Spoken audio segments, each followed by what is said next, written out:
Channel learn with fun. Myself Sumaiya Belim. आज हम इस वीडियो में एंगल बाइसेक्टर थ्योरम डिटेल में समझेंगे। मगर एंगल बाइसेक्टर थ्योरम है क्या? एंगल बाइसेक्टर थ्योरम एक प्रॉपर्टी है बेसिक प्रोपोर्शनैलिटी थ्योरम की। मैंने पिछले वीडियो में आपको ऑलरेडी डिटेल में बेसिक प्रोपोर्शनैलिटी थ्योरम एक्सप्लेन कर चुकी हूँ। जिसने वो वीडियो नहीं देखा है उसके लिए मैंने वीडियो का लिंक डिस्क्रिप्शन बॉक्स में प्रोवाइड कर दी हूँ। अब वहाँ पर जाके पूरा उसका चेकआउट कर सकते हैं।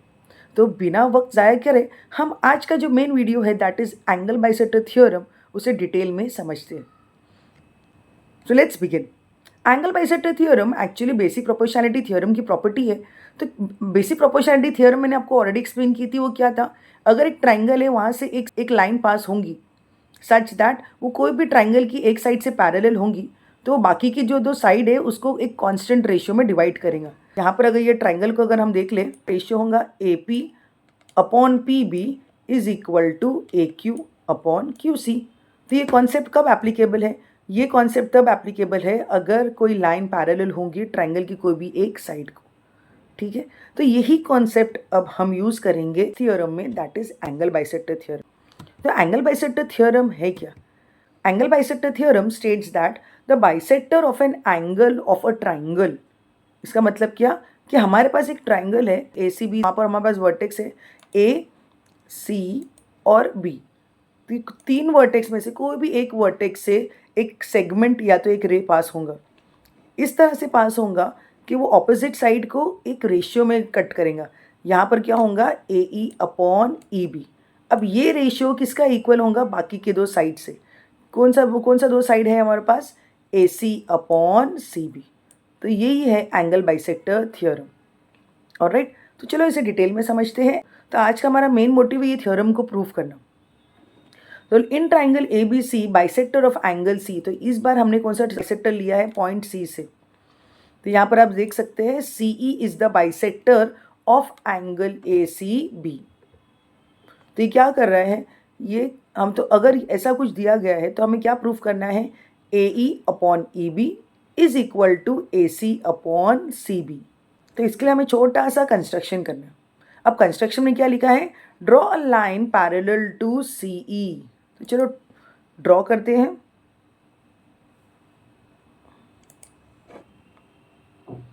CE से पैरेलल हो तो पॉइंट B से हम ऐसा कुछ बनाएंगे जो CE से पैरेलल हो रहा है। ऑलराइट, और passing through the point B, तो B से जा रहा है वो। एक्सटेंड AC, ये AC को भी इस तरह से एक्सटेंड करना है ताकि वो भी एक पॉइंट, यहाँ पर पॉइंट D है वहाँ पर वो जाके मिलेगा। तो ये हमें कंस्ट्रक्शन करना है। तो वो इस तरह से दिखने वाला है कंस्ट्रक्शन करने के बाद। ऑलराइट, तो ये डायग्राम आपको हमेशा दिमाग में रखना है। जब भी एंगल बाइसेक्टर थ्योरम आपको दिया जाएगा प्रूफ करने के लिए तो ये डायग्राम आपको बना के रेडी रखना है। पूरा थ्योरम 2 स्टेप में करना है। पहला आपका मोटिव क्या है? आपको बताना है कि ये जो साइड है ना, हम ट्राइंगल लेंगे, ट्राइंगल CBD। ये जो ट्राइंगल हमारा CBD है आपको प्रूफ करना है कि ये आइसोसेलेस ट्राइंगल है। आपको पता है आइसोसेलेस ट्राइंगल क्या होता है? अगर वो कोई भी ट्राइंगल उसकी दो साइड अगर इक्वल हो तो वो आइसोसेलेस हो जाते हैं। तो हमारा मेन मोटिव पहला पार्ट जो होगा, पहला जो पढ़ा हुआ ये थ्योरम का, कि हमें ये प्रूफ करना है कि ये जो CB है और CD वो इक्वल है।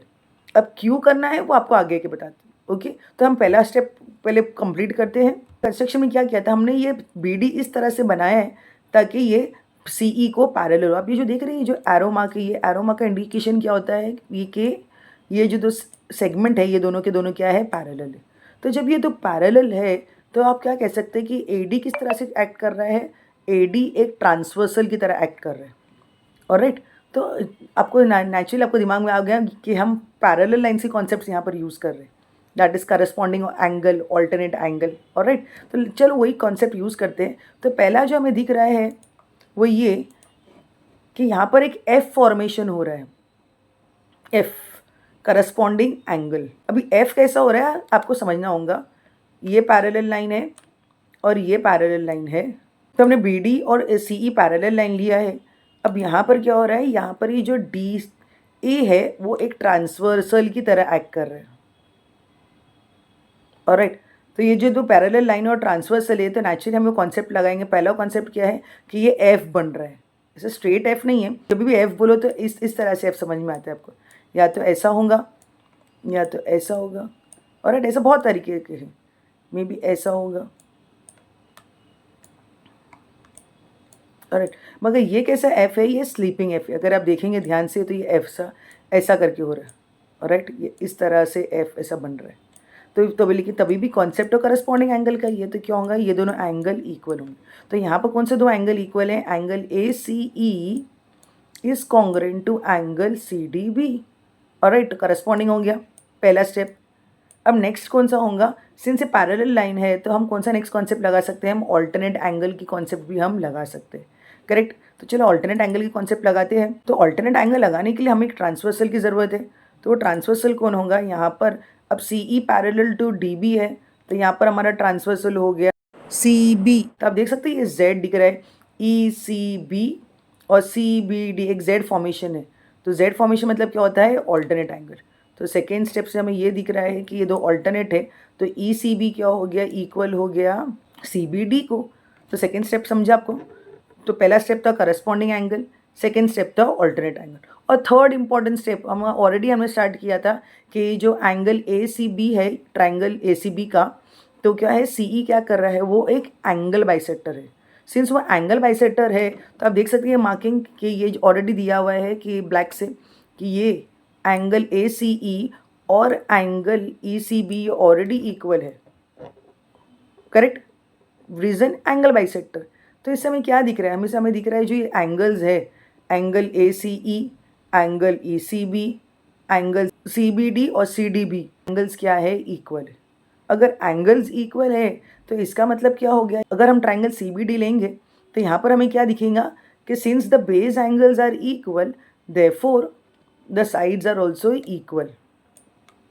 सो इससे में क्या पता चला, इससे में ये पता चला कि ये ट्राइंगल सी बी डी में सी डी किसको इक्वल है, सी बी को इक्वल है। ऑलराइट, तो मेन हमने इतना स्टेप, 3 स्टेप जो किया, करस्पॉन्डिंग एंगल, ऑल्टरनेट एंगल और एंगल बाइसेक्टर, ये 3 हमने इसके लिए लगाए ताकि हम लास्ट में क्या कंक्लूजन हमें मिल सके कि जो ट्राइंगल सी बी डी है वो कौन सा टाइप ऑफ ट्राइंगल है, आइसोसेलेस है, सच दैट सी बी और सी डी दोनों के दोनों साइड इक्वल है। ऑलराइट, तो हमारा एक पार्ट जो है वो थ्योरम का हो चुका है। अब हम जाते हैं हमारे मेन थ्योरम पे, जो था एंगल बाइसेक्टर थ्योरम।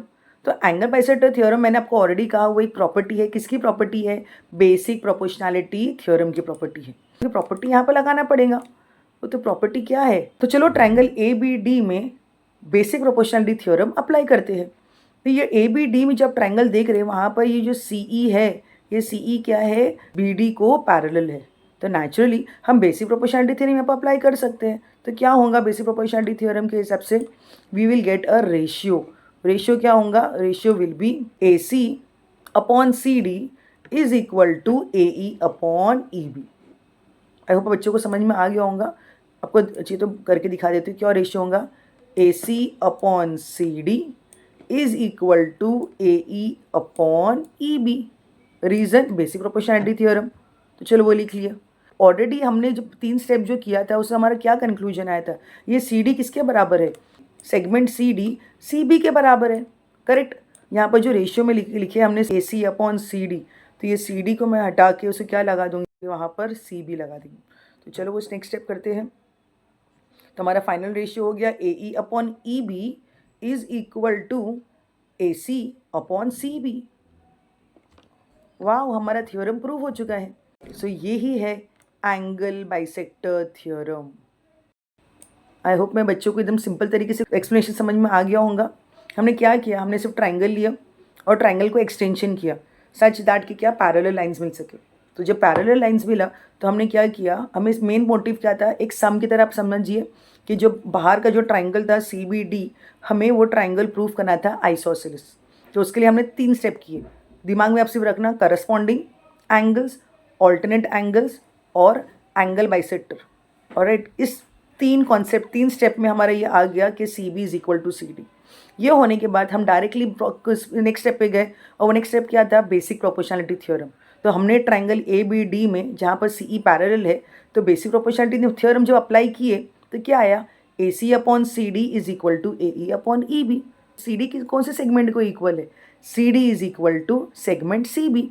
तो इस तरह से हमने सिंपल तरीके से अपना एंगल बाइसेक्टर थ्योरम एक्सप्लेन कर दिया है। आई होप मेरे बच्चों को समझ में आ गया होगा। So let's begin converse of angle bisector theorem. मगर converse of angle bisector theorem proof करने को नहीं आएगा एग्जाम में, प्रूफ करने को नहीं आएगा मतलब आपको पूरा उसका एक्सप्लेनेशन नहीं करना है। मगर हाँ, ये जो converse of angle bisector theorem की जो प्रॉपर्टी है वो हम अप्लाई करेंगे सम्स में। तो क्या होता है कन्वर्स, क्या होता है, जो भी मेन थ्योरम का जो गिवन होता है वो कन्वर्स का टू प्रूफ होता है, और मेन थ्योरम का टू प्रूफ होता है वो कन्वर्स का गिवन होता है। तो मेन थ्योरम जो था हमारा एंगल बाइसेक्टर थ्योरम, उसमें क्या दिया गया था, हमें ये दिया गया था कि अगर ट्राइंगल ABC है और वहाँ से एक एंगल बाइसेक्टर है तो और वो कट कर रहा है नीचे के एक साइड को, तो जो रेशियो आएगा that is BD upon DC is equal to AB upon AC, ये प्रूफ करना था। तो उसका कन्वर्स क्या होगा, उल्टा। नेचुरली में बच्चों को समझ में आ गया होगा कन्वर्स में क्या होगा। कन्वर्स में ऑलरेडी रेशियो दिया गया होगा, गिवन रेशियो, और ट्राइंगल होगा, वहाँ से एक सेगमेंट पास हो रही होंगी, और हमें ऑलरेडी रेशियो दिया गया होगा that is BA upon AC is equal to BD upon DC। तो हमें प्रूफ क्या करना है, हमें प्रूफ करना है कि जो सेगमेंट AD है वो एक्चुअली क्या है, वो एंगल A को बाइसेक्ट कर रहा है। बाइसेक्ट कर रहा है मतलब क्या, वो एंगल A को दो इक्वल हाफ में कट कर रहा है। एंगल बाइसेक्टर क्या होता है, सपोज एक एंगल है वो है 60 डिग्री, और एक लाइन पास होगी, वहाँ से क्या होगा, वो दो इक्वल एंगल को दो इक्वल पार्ट में करेंगे। अगर वो 60 है तो क्या हो जाएगा, वो 30-30 में कट करेंगे। अगर 90 है तो 45-45 में कट करेंगे। ऑलराइट, तो एंगल बाइसेक्टर सिंपली क्या करता है, इस तरह से कट करता है कि वो एंगल को दो इक्वल एंगल में कट कर सके। Alright, so this was all about angle bisector theorem and converse of angle bisector theorem. See you in my next video related to property of three parallel lines.